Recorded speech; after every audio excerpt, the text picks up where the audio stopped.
Cason Wallace came out of high school as a 5-star recruit and the #1 ranked shooting guard nationally per Rivals.com. He committed to Kentucky in November of 2021 and to this point in the season has started every game for the Wildcats. Wallace is more of a shooting guard but has been asked to run the offense a decent amount for a Kentucky team short on point guards. While his offensive numbers don't jump off the page, he has been a consistent contributor on that end and has been an absolute terror on the defensive end of the floor. Unless Wallace's offensive game really takes off over the rest of the season, I don't think he has much of a chance to crack the top 5 of the draft. But should he continue to be the consistent contributor that he has been, he has a good chance of being drafted in the mid to late lottery.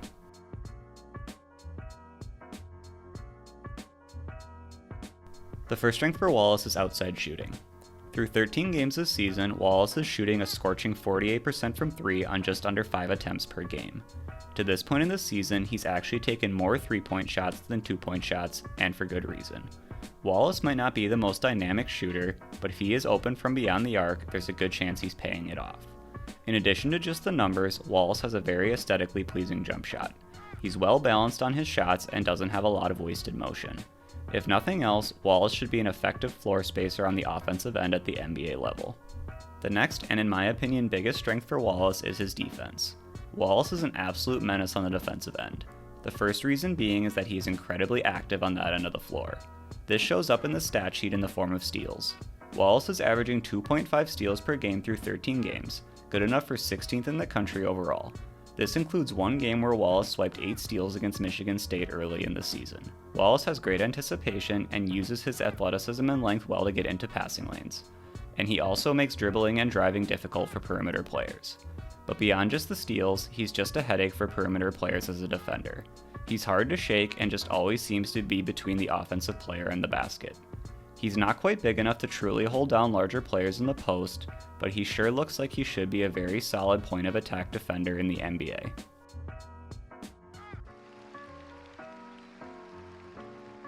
One weakness for Wallace is shot creation.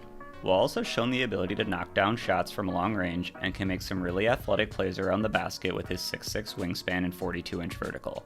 But outside of this, he hasn't shown a whole lot of ability to create his own shot.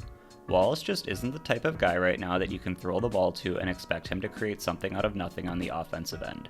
He's more of a guy that plays off of others to get his scoring opportunities. There's always the possibility that he is able to add some shot creation aspect to his game, but even if he doesn't, that doesn't make him a liability on the offensive end.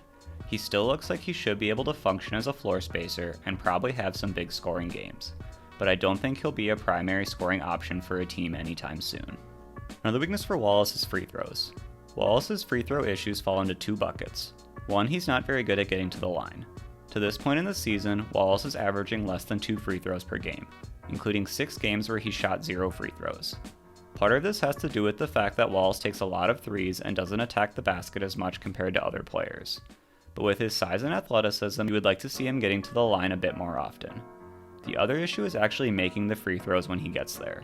To this point in the season, Wallace is making just under 58% of his free throws.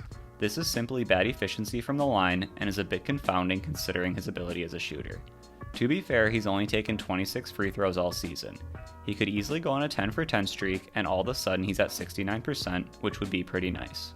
But his struggles at the line will be something to monitor as the season goes on.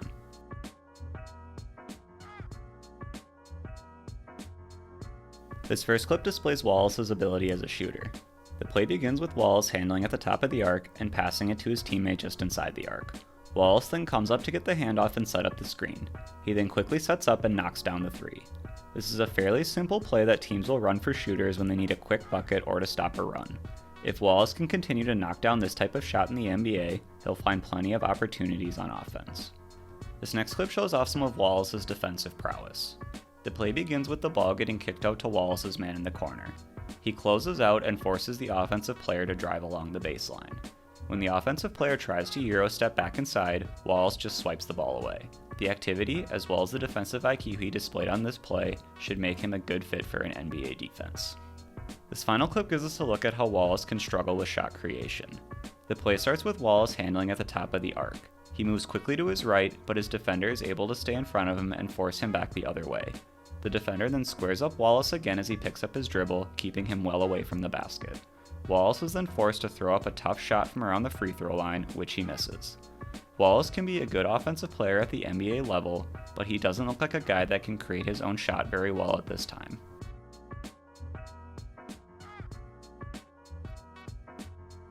Cason Wallace looks like a pro-ready shooting guard that should be able to provide effective floor spacing and good defense to an NBA team.